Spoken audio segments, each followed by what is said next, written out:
Okay, I'll bring in Miriam. Oh, thank you, Chair.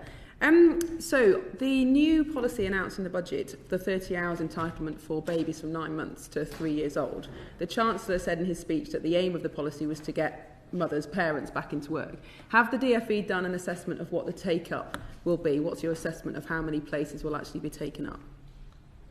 Well, Susie might like to add further detail on this because that's part of the work that we're doing at the moment. But some of the information that we've looked at, for example, is we have a parental survey which talks about, asks parents how many of them would like to work more hours. And actually, particularly for people who are on lower incomes, I think about 40% from memory of mothers who earn less than £10,000 have said that they would like to do more hours. And so we've looked at all of that information as well as things that have happened in previous expansions of entitlements to assess the figures. And overall, the OBR figure came up with, I think, 60,000 extra people in the workforce, which was people entering the workforce and also people increasing their participation in the workforce as well. Mm-hmm. So 60,000 is the estimated number of parents that will return to work as a result of the policy.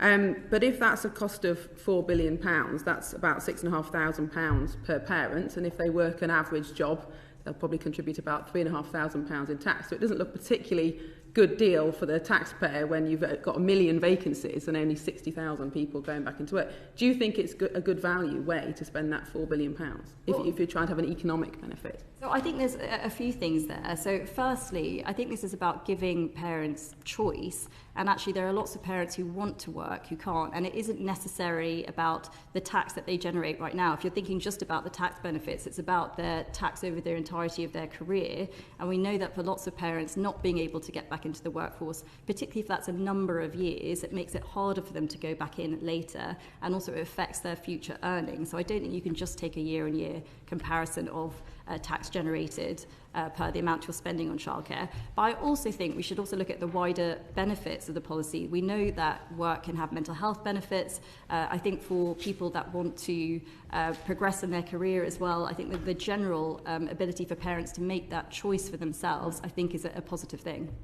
I agree with your assessment for women with careers, let's say, where, of course, there is a detriment in taking time out or perhaps it's harder to be promoted. But for the majority of women who don't have careers but have jobs, let's say if you stack shelves or you're a receptionist or you data input, all of which very valuable jobs, I don't think there is any evidence that it's harder to get back into the workplace if you take 2 or 3 years out. And those are the people that we're kind of talking about here that may potentially benefit from a free childcare offer because they don't have the salary of someone in a career that could potentially fund it themselves.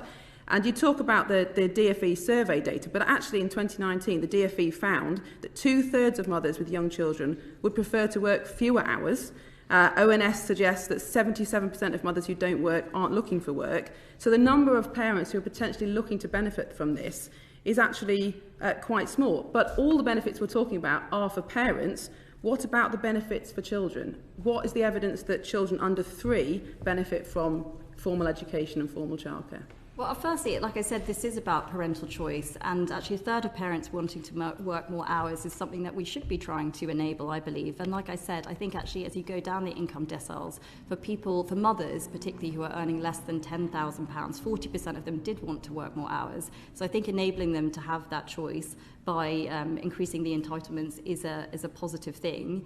And then in terms of benefits, there is a wide range of analysis of the benefits of early years education. We obviously have the SEED analysis, which I know the committee will be well familiar with, which shows the positive aspects, particularly for disadvantaged children in having high quality early years education.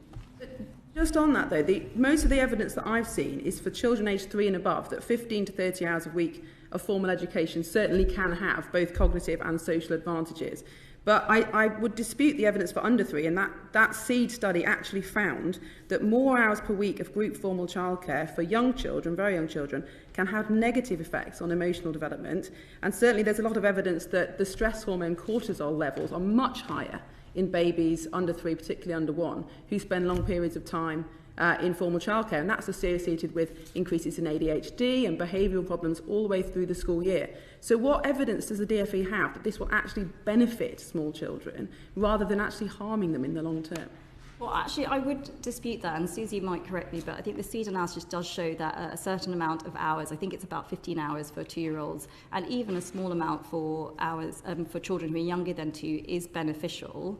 And, I think it's really important that we look at all of that analysis and design the programs around that. So if you look at our disadvantaged 2-year-old offer, for example, that's why it sets out 15 hours, because that's what's been proven to be highly effective. The offer that the government is making is 30 hours per week for 9-month-olds. Now, not everyone will take up the full entitlement, not everyone will be able to, and if we go back to the kind of parents who need that entitlement, perhaps a formal 30 hours a week, 39 weeks a year, only in term time, 9 till 3, is perhaps not particularly helpful for those people in those jobs. But that is the government offer, 30 hours a week for a 9-month-old. It kind of suggests that the government, that public policy thinks that this is a good idea, both for parents and children. And I would suggest that the evidence shows the opposite. And I wonder why we're having such an increase in behavioural difficulties of children starting school. And we certainly found that in Finland, where they had much higher levels of early uptake childcare. Do you think there's a link between being detached from your primary care at a very young age and the kind of behavioural mental health problems we're seeing further down the line? Well, firstly, I would just bring out 2 separate things that the childcare system that we have is trying to do. One is to enable labour market participation. So the 30 hours offer from 9 months is for working parents, which is enabling those parents to go to work, for them to be satisfied, be happy in their careers, which is also a positive thing for children and families to earn more income. And then in terms of educational outcomes, where you see the biggest benefits is for disadvantaged children. And that's where we have a different offer, which is the 15 hours for 2-year-olds, for disadvantaged 2-year-olds, and obviously the universal element of the 3 to 4-year-olds as well. So I do think we've got that balance right to enable the best outcomes for parents and children as well. Okay, so we're saying that different children benefit from different offers, and I think that, I would completely agree with that. One of the groups we heard from was Mothers at Home Matter, who are campaigning for more support, more recognition for mothers who choose not to go to work. And the point that they would make is that all this increased funding is focused at parents who want to work and who choose to work, particularly full-time or longer hours.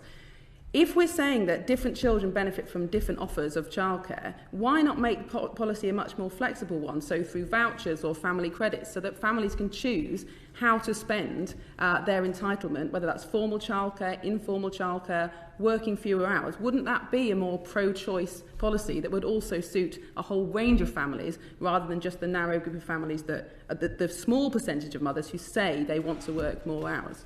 Well, I mean, there are parts of that, the system, which will have that flexibility. If you look at tax-free childcare, for example, that's something where parents can recoup some of the cost of their childcare at sort of 20% up to a capped amount, and that does offer parents choice. So I think the thing that we have to look at, though, is the childcare system, infamously, is trying to do different things. It is trying to enable labour market participation, so we have elements of the system which are targeted at that. It's trying to improve educational outcomes, particularly for disadvantaged children, so we have elements of the system that are doing that, and it's trying to improve cost of living. So I think all of those ambitions are things that we think are laudable and we want to commit to. So I think it is important that the system does all of those things, and I think it does have that flexibility and tailoring within it at the moment.